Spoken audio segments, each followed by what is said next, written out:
The FIFA World Cup in its history has witnessed many a great final, and I think it's safe to say that the 2022 FIFA World Cup final can be added to that list of absolutely thrilling, nail-biting, exciting, edge of the seat stuff as far as FIFA World Cup finals are concerned. However, of course, as it is worth noting, it wasn't the only final to have had such similar kind of excitement, or which left fans in raptures. But where exactly does this particular tournament rank if we have to pick a top 5? Well, lists like this are generally speaking subjective, but hello everyone and welcome back to Sports Today. My name is Shane Rice and today I'm going to be ranking what I think are the top 5 FIFA World Cup finals of all time.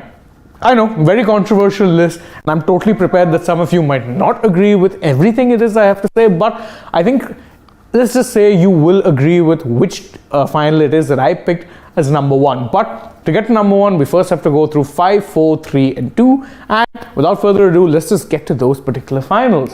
At number 5, we have the 1958 FIFA World Cup final, which is of course a final that Brazil won 5-2, and it was quite frankly an amazing final. Now I know what you're thinking, hang on, that doesn't seem like that great a final in terms of a footballing spectacle, because well, Brazil were the quite clear favorites in that match. They went in, absolutely hammered Sweden. So how does it really matter? Well, it matters because 1958 saw the meteoric rise of a certain superstar by the name of Edson Arantes do Nascimento. You probably better know him as Pelé. That was the year that Pelé scored a hat-trick in the World Cup final, propelled Brazil to World Cup champion status, propelled himself to superstardom, becoming arguably the first true global icon of the sport. So in hindsight, that 1958 World Cup final, as one-sided as it may have been, is actually the launchpad to football becoming the global popular sport that it is today, and that's why I have included it on this particular list. At number 4 is England's triumph over Germany in 1966. Now again, if you know anything about this final, you know it was really back and forth, because in this particular final, the Germans took the lead first up. England equalized through Jeff Hurst, then England took the lead, and then after that, the Germans had to equalize in the 90th minute of the match. Thereafter, it went into extra time, and Jeff Hurst scored one of the most controversial goals in the FIFA World Cup's history, where he ended up scoring a goal that deflected off the crossbar and it looked like it went outside, but the linesman said that no, it crossed the line first, so the goal was given, deflated Germany. Hurst went on to score another goal after that, scored a hat-trick, won England the final, and that was it. As far as England were concerned, that's their first and only World Cup trophy that they've won so far. And that's probably the reason why I've ranked it at number 4. Because again, if you go back and watch that final, it's thrilling, edge of your seat stuff, very, very back and forth. It had a controversial call, really everything that you could ask for from a FIFA World Cup final. But the impact of this one probably wasn't felt as much as it should have been. England till date have only ever won one FIFA World Cup in their history. And unfortunately for them, they're still waiting for that second World Cup title even in 2022. Will 2026 be the year that football comes home? We don't really know, but till then, they'll at least have to be waiting patiently for another crack at winning a world title. At number 3, I have the FIFA World Cup final of 2006. Now again, this one you might think can rank a little higher, but the one at number 2 I've ranked slightly higher for reasons beyond football. But this one, man, this final really had so much going for it. Because again, you had an Italy team that were the total underdogs. You had France, who were dragged to the final by Zinedine Zidane, who actually had to come back out of retirement and had to be coaxed out of retirement, had an absolutely stellar tournament and got them to the final, then put them in the lead in that final. And when the game really changed was when Zidane, of course, got himself sent off for headbutting Marco Materazzi. The game went to penalties. Italy held their nerve, scored 5 of their 5 penalties. France, unfortunately, saw David Trezeguet miss one penalty, and that was it. And don't forget, this was also the year that Italy were coming out of what is known as the Calciopoli scandal. What is the Calciopoli scandal? Well, it was a scandal that indicted clubs like Juventus and AC Milan for match fixing. It was one of the lowest points of Italian football. They were just coming out of it, and coming out of that year of scandal, they ended up being crowned world champions for the 4th time. Although amusingly, I might add that Italy haven't actually played a World Cup, or haven't played a World Cup knockout match since 2006 because they got eliminated in the 2010 group stages, and then 14 and 18 didn't, and 14 too, they didn't make it out of the group stages. 18 they didn't make it into the tournament. Same exact thing happened in 2022. Can next year be the time they at least qualify for the tournament?